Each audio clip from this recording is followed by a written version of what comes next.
자, 이번엔 또 누가 무엇을 사는지 볼까요? 네, 장 초반에 좀 상승폭을 반납하나 했더니 코스닥과 코스피 시장 다시 한번 좀 상승을 키워주려는 모습 보여주고 있는데요. 일단 오늘 장 초반에는 개인만이 시장을 매수하고 있는 건 사실입니다. 외국인은 어떤 종목을 지금 매수하고 있을까요? 삼성전자를 사고 SK 하이닉스를 팔고 있고요. 삼성전자 다음으로는 역시나 호실적에 나왔던 카카오를 적극적으로 매수하면서 조금 전 언급했던 하이브 그리고 이 뷰티 디바이스 API까지 담아가고 있습니다. 카카오는 사지만 카카오뱅크에 대한 부담감은 있어서 그런지 카카오뱅크는 매도하고 있고요. 기관의 매수 동향도 함께 체크해 보시면 외국인과 오늘 결을 같이 하고 있습니다. 삼성전자, 카카오, 하이브 함께 담아가고 있는데요. 역시나 기관도 오늘은 SK 하이닉스와 APR 동시에 매도하고 있는 모습 나타나고 있습니다.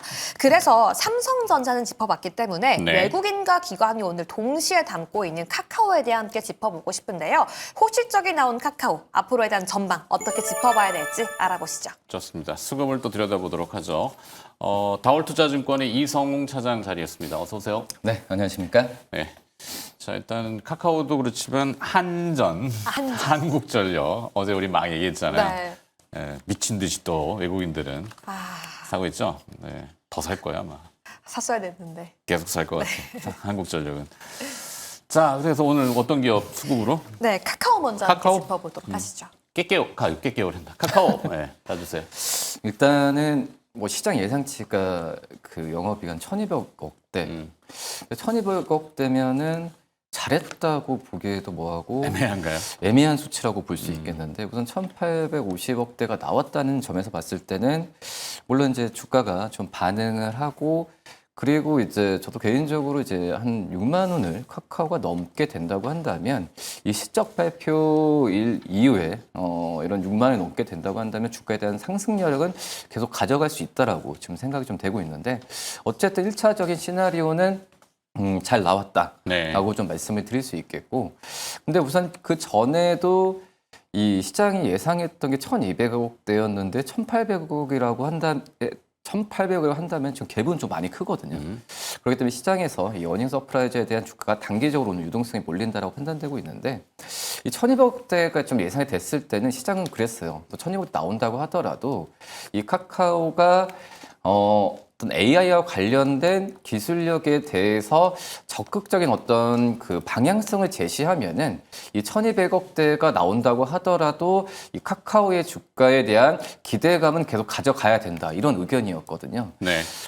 그런 상황을 본다고 하면은 저는 지금 이제 항상 이제 카카오 쪽에서도 실적 발표 이후에 오늘도 또 얘기를 했던 그런 상황이지만 AI 쪽에서의 언어 모델이나 여러 AI에 관련된 방향성을 제시했던 상황이기 때문에 저는 이제 매수 관점으로 접근해야 되는 게 맞지 않을까라고 좀 생각이 좀 되고 있고요. 그리고 이제 어떻게 보면 오픈 AI와 같이 하는 이제 AI 에이전트. 지금 현재 우리나라도 AI와 관련된 서비스 기업들이 많이 준비하지만 실질적으로 좀 실적에 잡히는 기업은 거의 없다라고 좀 생각이 되고 있거든요. 네. 근데 가장 이 AI 서비스와 연동되면서 실적이 빠르게 잡힐 수 있는 게 바로 이제 카카오다라고 좀 생각이 되고 있는데 그만큼 이제 이 AI 에이전트죠. 이쪽에서의 증권사도 그렇고 외국계 증권사도 그렇고 이 정확하게 이 AI 에이전트와 관련된 카카오의 매출을 지금 집계를 하고 있거든요. 그런 상황을 본다고 한다면 저는 카카오에 대한 매수 관점을 가져가야 되는 게 좀 맞지 않나라고 좀 판단이 좀 되고 있습니다. 네. 자, 지금 들어온 속보는 좀 이따 뭐 자막으로 나가겠습니다만 대통령실에서 밝힌 바 미국의 반도체 100% 관세에 한국, 우리나라는 최혜국 대우를 약속했다. 아침에 한국은행도 밝힌 바인데 네. 대통령실이 공식적으로 또 브리핑을 내놨기 때문에 전달을 해드렸습니다. 아침에 자막에 나오고 있죠? 네, 좋은 소식이네요. 뭐 그러니까 얘기했잖아요. 트럼프 대통령은 일타강사, 범위도 지정해주고 문제도 여기서 나오니까 거기 준비해요라고 하잖아요. 그럼 거기에 맞게끔 해주면 되는 거니까. 오히려 이제는 일본이 좀 눈칫밥을 먹고 한국이 조금 잘 보일 수 있는 그 시점에 될 수 절호의 있지 기회죠. 않을까. 네. 8월 제가 알기로는 8월 25일 날 한미 정상회담이 지금 예정 확정인가요? 그쵸. 네. 된 걸로 알고 있기 아직 공식적인 건 제가 확인해 봐야 되겠습니다. 8월 25일로 한미 정상회담은 그냥 만나지 않는다니까. 항상 정상끼리 만날 때는 물밑에서 뭔가 막 교섭을 하고 그다음에 만나가지고 와 포옹하고 네, 대북 발표를- 관련주도 함께 좀 반응을 하더라고요.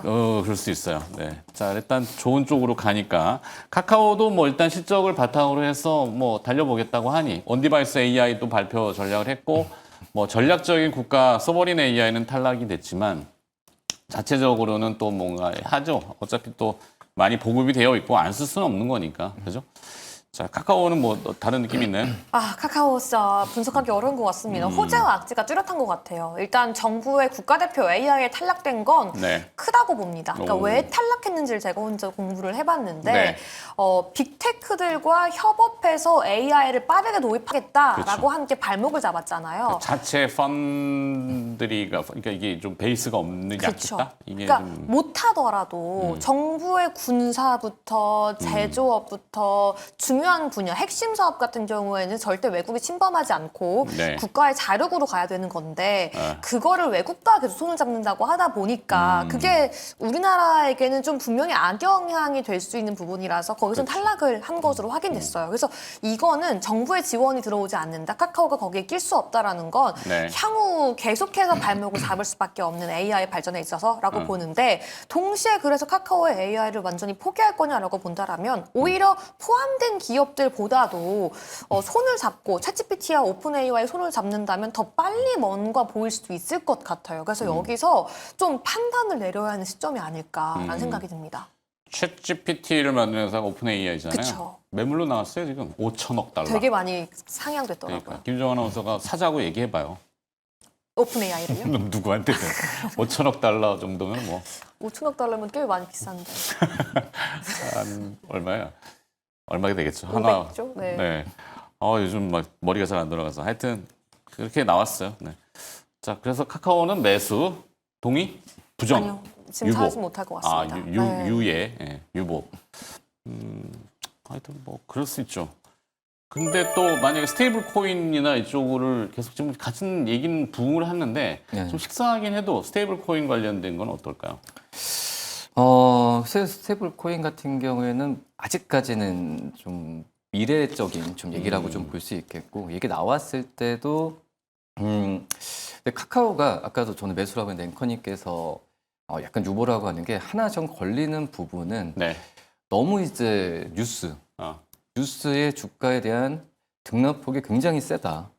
그러니까 지금 뭐 한 달 새, 몇 달 사이에 2배 오르고 또 이제 그 물가다 탈락, 또 이제 JP 모건 쪽에서도 이거에 대한 그 안 좋은 얘기 나왔을 때 뭐 20% 이상 뭐 빠지고 막 그런 상황이 좀 발생했는데 카카오가 지금 어떻게 보면은 진짜 국민 메신저잖아요. 그렇죠. 거의 90% 이상 쓰고 대부분의 국민들도 하루에 1시간은 카카오를 이용하거든요. 네. 근데 이렇게 국민 주식이라고 좀 생각을 하지만 이런 뉴스의 주가가 많이 등락폭이 크고 그리고 내부적인 또 CEO적인 외부 이슈에 아직까지 자유스럽지는 못한 부분은 분명히 좀 있어요. 뭐 그렇기 때문에 그래서 이제 이 앵커님께서도 말씀하셨 좀 약간의 매수에 대해서 주저하는 부분은 지금 시청자분들도 마찬가지이실 것 같은데 네. 제가 앞서서 말씀드렸던 카카오의 매수에 대한 포인트를 실적 잘 나오고 이 AI 기술력에 대한 부분으로 말씀을 드렸지만 이 외부적인 이슈에 대해서 약간의 좀 두려움은 좀 있으신 것 같아요. 네. 뭐 그런 부분이 좀 걸리긴 하지만 그런 이런 외부적인 이슈에 대한 부분보다도 오히려 주가가 이런 이슈에다 떨어진다고 한다면은 주가 접근했을 때 정석으로 접근하는 게 맞다라고 판단되고 있거든요. 주가 떨어졌을 때 이런 실적과 또 시장에서 생각하는 목표 주가와 밑으로 떨어지면 매수 관점으로 적극적으로 과감하게 할 필요가 분명히 좀 있지 않나라고 좀 생각이 됩니다. 카카오는 이미지를 조금 제고해야 되지 않을까? 정시아 대표가 지금 뭐 발표를 많이 해요. 근데 쭉 맥락을 보면은 그렇게 열심히 하고 해서 돈을 열심히 벌게요. 우리가. 그 우리가 누구야? 카카오잖아.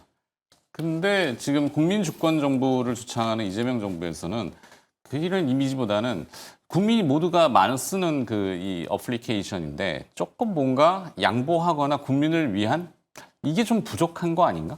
그러니까 이미지를 잘 확립하지 못하면은 주가 평가도 좀 디스카운트가 되는 부분이 있어서 저도 김유정 아나운서가 유예를 얘기하는 게 동감. 꼭 그렇다는 건 아니고 뭐 참고 이성훈 차장님은 매수. 네. 오케이. 근데 조정을 좀 거칠 때 매수 이렇게. 떨어질 때 매수하는 부분도 괜찮고 그냥 네. 카카오에 대한 뭐 정부와 뭐 정부의 좀 그 방향성이랑 결이 다른다고 하더라도 그 결에 대해서 이 정부 쪽에서의 그런 쪽으로만 어떤 실적이나 이런 부분이 더 잘 나온다고 보장도 할 수는 없어요. 네. 오히려 글로벌 협업이라는 부분은 모든 AI 기업들의 대세라고 볼 수 있거든요.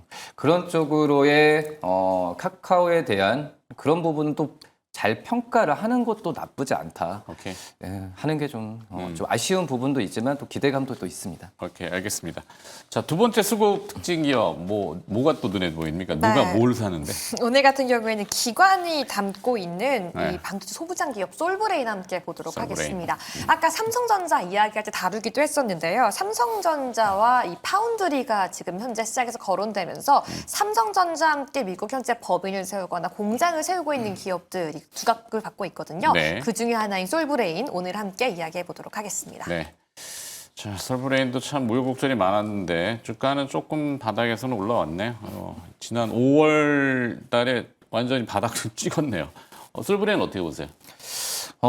대표적인 뭐 삼성전자의 그러니까 삼성전자와 결을 같이 한다라는 어떤 소부장 기업 중에 몇 안 되는 기업이라고 좀 볼 수 있겠는데 일단은 내용은 좋죠. 이 테슬라 쪽에서의 이 3단 공정을 세운다. 그럼 당연히 솔브레인이 따라가는 그런 상황이라고 좀 볼 수 있겠고 그렇기 때문에 뭐 시가객과 이제 CMP 실러리 쪽에서는 뭐 우리나라에서는 솔브레인이 당연히 이제 독보적인 위치를 차지하고 삼성전자뿐만 아니라 HBM 쪽 나왔을 때도 하이니스에 동시에 좀 납품했던 특히 이제 CMP 좀 이 슬러리 같은 납품했던 상황인데 그만큼 이제 솔브레인 같은 경우는 만약에 소부장 주주를 좀 이제 사고 싶다라고 했을 때 그나마 좀 또 이 사고 싶다고 했을 때 또 안정성까지 요구한다고 한다면 저는 솔브레인이 가장 다른 소부장주 중에서는 적합하지 않나라고 좀 생각이 되고 있고요. 뭐 영업이익률이 20% 가까이 15% 후반 나오는 소부장 기업들도 그렇게 많지는 없거든요. 뭐 그렇기 때문에 또 작년에 이제 그 일본의 이 화학 소재 기업이 인수하면서 그저 준비를 잘 했던 것 같아요. 뭐 그렇기 때문에 실적 그리고 이 고객사에 대한 든든한 어떤 백이 있고 그리고 이 기술력과 재무성이 다 안정이 갖춘 상황이기 때문에 우리가 솔브레인에 대한 반도체 소부장주에 대한 이 탑픽으로 한다면 저는 솔브레인이 탑3에 들지 않을까라고 좀 판단됩니다. 느끼는 바. 네, 공감하고 있습니다. 아까 앵커님이 그 얘기를 하셨잖아요. 미국에 뭐 공장도 있지만 삼성전자가 지분을 갖고 투자한 기업들을 봐야 된다. 솔브레인도 해당되는 기업이잖아요. 봐야 된다는 아니고 그냥 그런 기업도 있다더라. 뭐 되겠지. 5.3% 정도 지금 확인되고 있어가지고 삼성전자가 갈 때 같이 무조건 봐야 되지 않을까. 그러니까 소부장 기업들에 대해 너무 많이 안 봤는데 이제 좀 매일 공부하고 또 핵심 기업들은 일단 담고서 대응을 해야 되지 안 담고서 확 튀어 올라 버리면 그 이후에는 그러니까 지금 올랐다고 좀 올랐다고 안 산다면 나중에 네. 더 못 사는 시점이 되지 않을까. 삼성전자가 지분을 태운 기업은 장단점이 다 있는데 네. 장점은 안정적인 삼성전자의 거래처죠. 단점은 삼성전자만 바라봐야 돼. 그러니까 나만 바라봐. 네. 이거 확장을 못한 글로벌로 조금 그런 단점이 있고 솔브레인은 제가 항상 궁금한 건데 저도 궁금해요 사실. 솔브레인이 있고 솔브레인 홀딩스가 있고 그러니까 우리나라의 독특한 지주사의 체제들이 있단 말이에요. 네. 솔브레인은 사업을 하겠죠. 그러면 여기가 1조 8천억의 시가총액이 시가총액이 홀딩스 시가총액 1조 원인데 왜 쪼개놔가지고 물론 이게 또 그 상속 네. 문제가 좀 있었을 거예요.